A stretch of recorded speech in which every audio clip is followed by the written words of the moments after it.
Welcome to SF Tech Talk, straight from the streets of San Francisco. My name is Cynthia Gaffney. I'm here in San Francisco trying to keep the general public updated in simple, everyday terms about advances in AI and just the general feel of the atmosphere. I have been here, I've moved back to San Francisco 2 years ago, particularly to pay attention to this. And I live on the border of where the huge investments are happening. And so I walk these streets every day.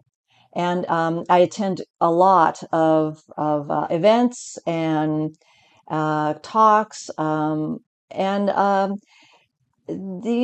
there's a lot of frothiness that can be felt even in the streets, just walking amongst people. Recently, there has been a lot of talk about an AI bubble in the finances, and most people probably wouldn't think that this even affects them if they don't have, especially if they don't have any investments in the stock market.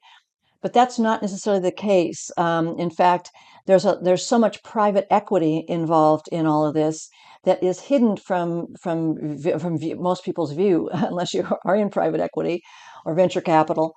And so I want to talk a little bit about that in particular because pension funds are a large part of the investment that's going into these private equity funds that are funding things like OpenAI, which is not publicly traded, but there are trillions and trillions of dollars being poured into whether or not it should succeed, and it's very shaky. So OpenAI's CFO Sarah Frier was in at an event for the Wall Street Journal in the past few weeks, and was asked about the funding situation because OpenAI is doing a lot of circular funding deals where it's buying chips from NVIDIA and selling them back and taking some money from here and there and everywhere.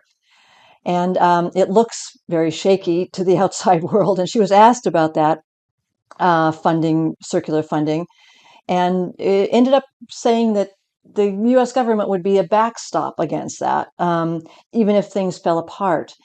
And so this generated a huge amount of controversy back and forth about whether or not the government would be a backstop, and particularly because she said in this current environment, with the current administration, is very friendly to things like that. So I used Google Gemini to do some research on what pension funds are invested in OpenAI. Since many public pension funds are required to disclose their investments under state freedom of information laws, it is possible to identify some major limited partners of the VC firms invested in OpenAI. And one of them, Andreessen Horowitz, is invested in state pension funds, which are the two listed that it could list here are New York State Common Retirement Funds and the California Public Employees Retirement System, CalPERS, California State Teachers Retirement System, Public Pension Fund in Quebec, University Pension Funds, MIT Institute of Technology. Sequoia Capital is another investor, a key investor in OpenAI, and they are invested in CalPERS, Massachusetts Pension Fund Reserves Board, New York State Common Retirement Fund. So these are just a few of them. I mean, these are the ones that are publicly disclosed because through laws and things that are in place, and they have to adhere to. But BlackRock, in particular, has a ton of pension funds, and so this is where OpenAI can say we're too big to fail. This is where the fear would be that they're not mentioning would be. This is one of the factors.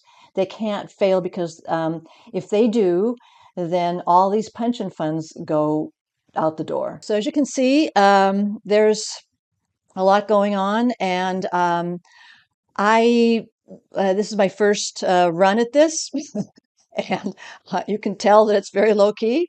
But I'll keep at it because it's just if you have any questions, go ahead and put them in the comments. I'll try and address them. What I'm going to pay more attention to in the future are particularly data centers, because that's where the majority of the money is being poured, and it's incredible the destruction that's occurring already. The United States has 5,000 data centers as compared to the next. Well, I'll outline this. There's so much detail in all this. It'll take all of its own little separate little pieces. But in any case, we are in a whole new world, and it's good to have some kind of insight that isn't ordinarily available. So thank you, and we'll just keep on this straight from the streets of San Francisco. All right, bye.